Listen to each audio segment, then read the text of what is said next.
The State School Education Department and State Council of Educational Research and Training (SCERT) Nagaland organized Understanding of Lifelong Learning for All in Society ULLAS MELA to showcase the activities and the achievements made under ULLAS in Nagaland on July 31 at SCERT Conference Hall in Kohima.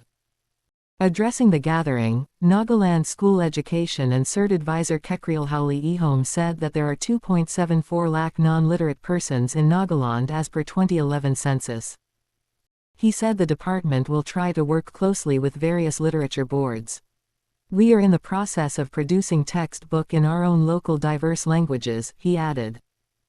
The advisor also launched a primer called Dawn of Hope, which aligns with NEP 2020 and anticipated to significantly contribute to the acquisition of essential knowledge and the promotion of continuous learning.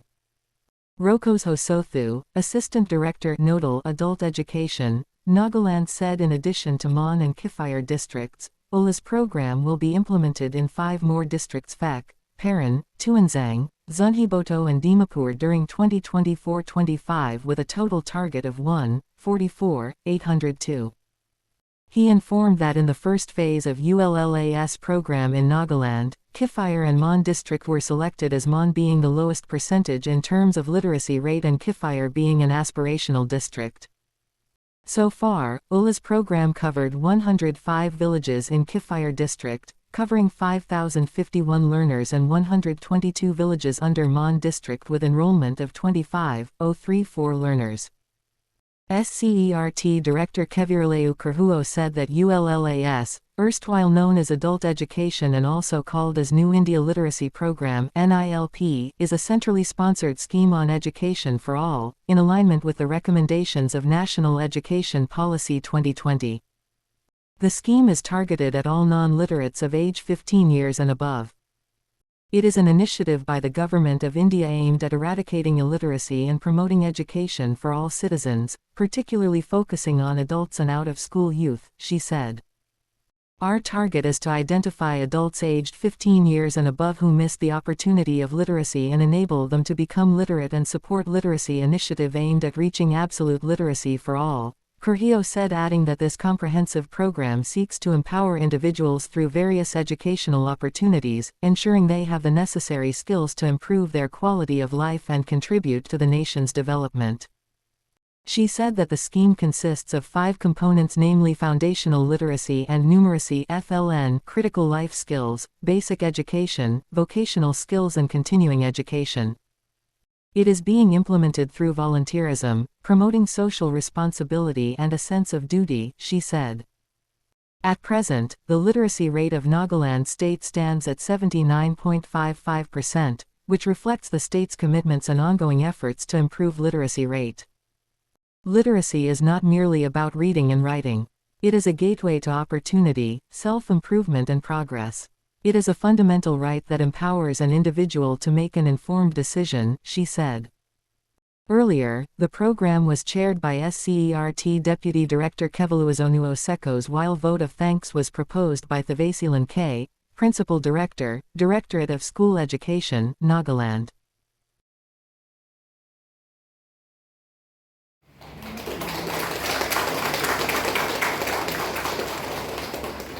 If you look at Naga society, today the film talks about, the documentary talks about the need for English education.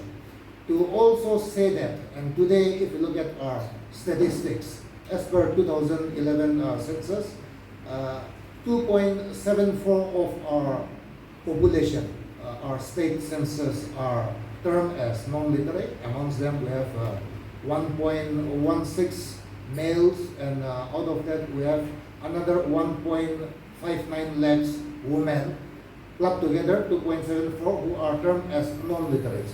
To therefore say that knowing English or ability to know English, read and write in English, is the frontier of education, it's again a very contentious thing. I attended the SCERT NCERT National Conclave, and there I particularly mentioned to our Government of India also about the need to understand the national education policy as well as look at a multi-diverse state like us. Today we have just launched a premiere It is called Dawn of Hope. So it is written in English. We had meetings with our various state tribal literature boards. Today we are in the process of what we call producing textbooks in our own local languages, in our own diverse local languages. But we have lots of difficulties because not all languages are same. So if you look at how the influence of literacy is also sprinkled all over the geographical extent of Nagaland, it comes in the form of what the quasi-centennial coming of Christianity, 125 years of Christianity, was celebrated with the theme from darkness to light. The boys and girls, the segregation that it is valueless for, I'm sorry to say this, girls to be educated, that men needs to be educated, priority over men has to be there. All these things are of a gone case now, although our PGI performance grade indicator shows that we still have a lot to do with the women education. It is still above, below the national standard. Even here at our state level also, it is below the state level. What we have been doing is, we have opened hostels in all our eastern areas. We have opened 22 hostels, especially dedicated for girls, 100 seats for every. So we are giving everything free so that they get good education, that they are able to get education with peace of mind. As we take on the task of what we call re-educating ourselves, we are also at a threshold, we are also at a conflict. Today we will try to improve our indigenous knowledge systems also. We will try to cultivate our language. We are working closely with our various tribal literature boards. We are also trying to promote our vernacular. India has adopted a very specimen kind of outlook towards these indigenous aboriginals in the Andamans. We are not supposed to touch them. So they reflect an ancient civilization, and we represent that 100 years ago. This year marks the 100th year of our first Naga graduate. Our society is very young. As a society which does not know, or a society, we belong to a society that do not have a written history. We are as young as the Aboriginals who are down there in the Amazonia, who are down there in the Andamans. We must consider ourselves lucky. Today with this light, we step ourselves to every household. Today we want to do great, and today recently our Honorable Minister in Nagaland put of us went to Delhi. We call upon the ministry, the ministers. We had proposed to them to hold the Northeast Education Conclave, which will be hosted by Government of Nagaland. So we will be bringing officials from all the Northeast. We want to make sure that Nagaland rises above all the other states. We are very privileged, very hardworking. We are all born as trilingual. We know 3 languages the moment we are born to a family. We are a young, vulnerable society, but also we are a very resilient in terms of adaptability. We are able to cope with changes in and around us. We are not detrimentally affected by what we call the changes which are happening around us. Our ability to adapt, and this ability to adapt is what is our future. Our ability to adapt the losses which are coming, but also to appreciate what changes are coming, to also understand that as a very young society, we are picking up what needs to be groomed, what are our priorities, that is our focus, and for that, it will be too belittling to know that, or to say that our parents who do not know how to read and write are illiterate. So for lack of a better word, when we say literacy, we are talking here about the English language. So today we must acknowledge that our ancestors, they have their own inheritance. They inherited a legacy where indigenous knowledge, their understanding of the world, although it is agrarian based, although our cultures were all based on agriculture, it is rich, it is robust, and we as children of our ancestors, today, our lessons, our culture, as a neo-colonial, as a post-colonial society, we have to go out to the world and tell the world, and for that, today we need to get our tools, that is, all forms of literacies. Our times, it was just how to read and write. Today, so many literacies are there. Today, we see and we are encouraged by the initiatives of our department that we are taking up all platforms. Thank you. On the 2011 census, Mon being the lowest percentage in terms of literacy rate, and Kifri being the aspirational district, we, the department, has selected these two districts in the first phase. Volunteer teachers were appointed as per the requirement. Kifri, 210 volunteer teachers, more 367 volunteer teachers, altogether 577 volunteer teachers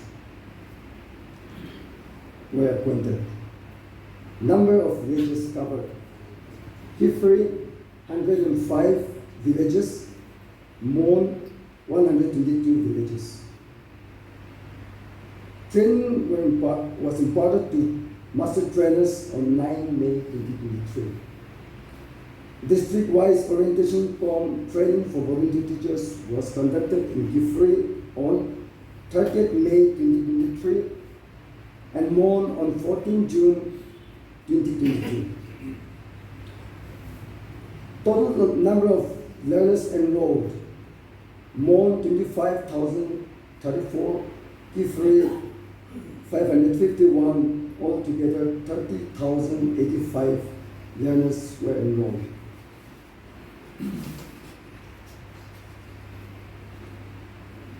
An airtime for broadcast of ULLAS has been booked through DD Akashwani Kohima on every Friday at 6:30 p.m. Various billboard advertisements were translated into local dialects and placed at different locations for public awareness and sensitizing the ULLAS scheme. For assessing the enrollment learners' outcome, a written examinations called as foundational literacy and numerical assessment test was held in both the district on 20th July 2024.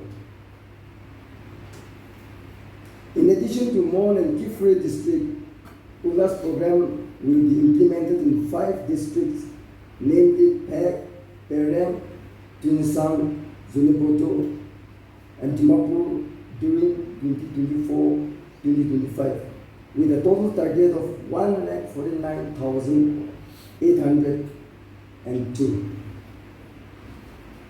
This is just a brief report on ULLAS that we have been implementing, sir. Thank you for being here. ULLAS, which means for understanding of lifelong learning for all in society, as well known as adult education and also called as NILP, New India Literacy Program, is a centrally sponsored scheme on education for all. In alignment with the recommendation of NEP 2020, it is an initiative by the Government of India aimed at eradicating illiteracy and promoting education for all citizens, particularly focusing on adults and out-of-school youth. Our target is to identify adults aged 15 years and above who miss the opportunity of literacy and enable them to become literate and support literacy initiative aimed at reaching absolute literacy for all. This comprehensive program seeks to empower individuals through various educational opportunities, ensuring they have the necessary skills to improve the quality of life and to contribute to the nation's development. The scheme consists of 5 components, namely foundational literacy and numeracy, critical life skills, which includes financial literacy, digital literacy, then commercial literacy, healthcare and awareness, childcare and education, and family welfare. Then we have basic education, vocational skills, and continuing education. Engage in holistic adult education courses like arts, sciences, technology, culture, sports, and recreation, etc. This scheme is being implemented through volunteerism, promoting social responsibility and a sense of duty. At present, the literacy rate of our state stands at 79.55%. This reflects the state's commitment and ongoing efforts to improve literacy rate. Literacy is not merely about reading and writing. It is a gateway to opportunity, self-improvement, and progress. It is a fundamental right that empowers an individual to make an informed decision. There have been substantial activities carried out under ULLAS in many of the states and union territories, and today we have organized this ULLAS MELA to showcase the activities and the achievement made under ULLAS in our state. And I hope and believe that this kind of MELA would further strengthen the implementation of the scheme, which will contribute to the overall socio-economic progress of our state and society in particular, and our country in general. As stakeholders, let us step forward on embarking this journey towards the goal of literacy as a right enjoyed by all, with a deep sense of purpose and a collective mission. May our efforts today lay the groundwork for a brighter and an equitable society tomorrow. I once again would like to reiterate that we are thrilled to have you join us in this transformative journey towards eradicating illiteracy and promoting education for all. Thank you for being a part of this program. There's a reason why the government doesn't want to move her out from school education. And if given a chance, they'll never move her out. Because given the amount of knowledge that she has at this point in time, the intricacies, understanding the linkages, this is one of the most complex departments there is. There's no two ways about it. And she makes it look like a walk in the park every single day. Your patience, ma'am, your trust. It means a lot to us, and that inspires us to do better every single day. Thank you for that, ma'am. Entire ULLAS team, it's not an easy job because, we're talking about, our society, if you look at it, people are inherently not very comfortable with acknowledging the fact that, okay, there's maybe say something that I'll have to do in terms of, upping my literacy levels. So, the team has been doing a fine job so far, and there's still a lot of ground to cover, and I'm sure that with all their dedication and efforts, we'll get there. And all the guests today who are here with us, my colleagues from SCERT, NBSC, the Directorate, the Secretariat, Nectar if someone's here. Thank you all for coming over, and more importantly, young student friends, we would request you to please take your time and look at what's happening, and we hope and pray that you turn out to be volunteer teachers, not in the very far future, and our parents for coming over and supporting us, and our teachers as always, like my advisor said, you are the ones who are running the system, so to say. If you're taken out of the equation, there's no system. So thank you for everything that you're doing, and we hope and pray our department turns out to be an example for the rest of the state in the days and years to come. Thank you, and God bless us all.